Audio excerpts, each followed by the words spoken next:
వరుస ఎన్నికలు ఆ మంత్రిలో దడ పుట్టిస్తున్నాయి. ఫలితాలు వణికిస్తున్నాయి. ఇక రాబోయే మున్సిపల్ ఎన్నికలు ఆ మినిస్టర్ కైతే ముచ్చెముటలే పట్టిస్తున్నాయి. ఆర్టీసీ సమ్మె నేపథ్యంలో వచ్చే మున్సిపల్స్లో ఫలితాలు కాస్త అటు ఇటు అయినా తన పరువు గంగలో కలిసినట్టేనని టెన్షన్ పడుతున్నారు ఆ అమాత్యుడు. ఇంతకీ ఎవరైనా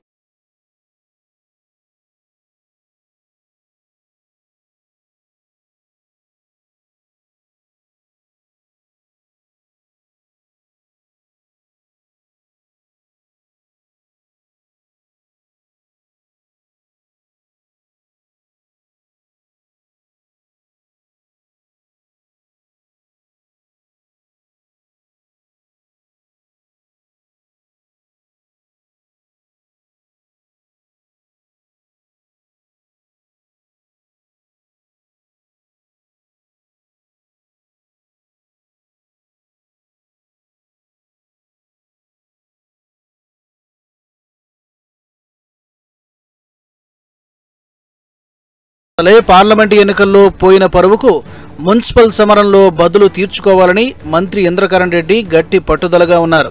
కానీ అధికార పార్టీకి ఆర్టీసీ సమ్మె రూపంలో ప్రతికూల పరిస్థితులు ఏర్పడడం జిల్లా మంత్రికి కంటి మీద కునుకు లేకుండా చేస్తోందట.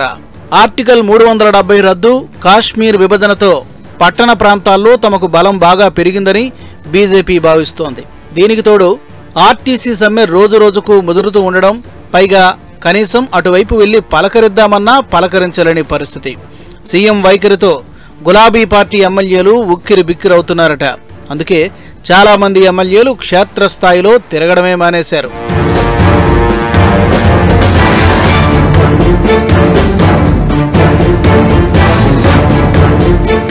అయితే ఆదిలాబాద్ రీజియన్లో 6 డిపోలున్నాయి. వాటిలో ఆదిలాబాద్, నిర్మల్, బైంసా, మంచిర్యాల, కాగజ్ నగర్, ఆసిఫాబాద్ పట్టణాల్లో ఆర్టీసీ డిపోలున్నాయి. ఒక్క ఆసిఫాబాద్ మినహా మిగతా అన్ని ప్రాంతాల్లో మున్సిపల్ పరిధిలోనే డిపోలున్నాయి. వీటిలో 2700 మంది కార్మికులు పనిచేస్తున్నారు. ఆర్టీసీ కార్మికులు అసెంబ్లీ ఎన్నికల్లో గులాబీ పార్టీకి వెన్నుదన్నుగా నిలిచారు. కానీ ఆర్టీసీని ప్రభుత్వంలో విలీనం చేయాలని సమ్మె చేస్తున్న గులాబీ పార్టీ ఎమ్మెల్యేలు అటువైపు కన్నెత్తి కూడా చూడడం లేదట. మున్సిపల్ ఎన్నికల టైంలో వస్తారు కదా, వారి పని పడదామని కసితో రగిలిపోతున్నారట కార్మికులు. అదే విషయం ఆదిలాబాద్ మంత్రి ఆందోళనకు కారణమవుతోంది.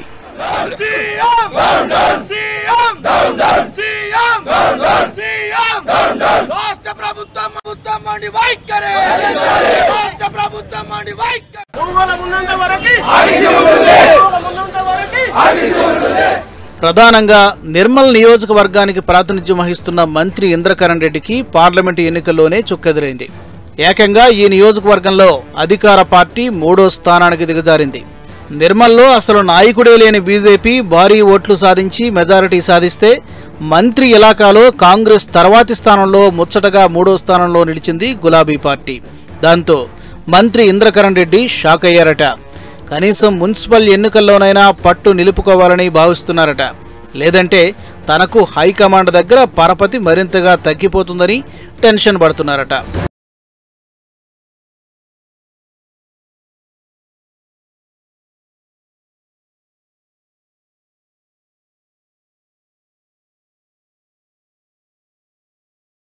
నిర్మల్ డిపో పరిధిలో 1000 ఆర్టీసీ కార్మికుల కుటుంబాలున్నాయి. అంటే కుటుంబానికి 5 ఓట్లు వేసుకున్నా 5000 ఓట్లుంటాయి. వారి సానుభూతి ఓటర్లు సైతం కారు పార్టీకి మున్సిపల్ ఎన్నికల్లో అండగా ఉండరని మంత్రి తెగ టెన్షన్ పడుతున్నారట. సర్కారు సమ్మెను పరిష్కరించినా కార్మికుల ఓట్లు మాత్రం ప్రతికూలంగా పడతాయని అంచనా వేసుకుంటూ బాధపడిపోతున్నారు.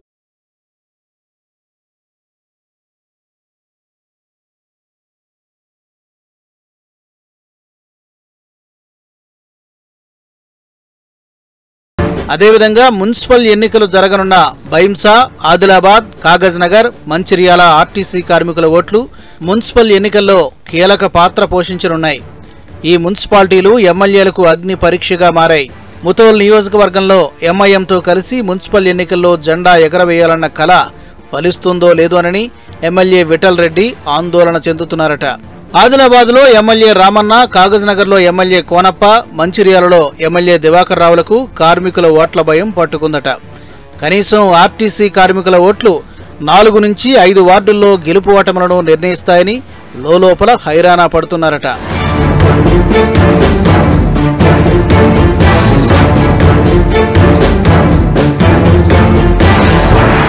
ఆర్టీసీ కార్మికుల నుంచి ప్రతికూల ప్రభావం పడకుండా ఎమ్మెల్యేలు సొంత మార్గాలను అన్వేషిస్తున్నారట.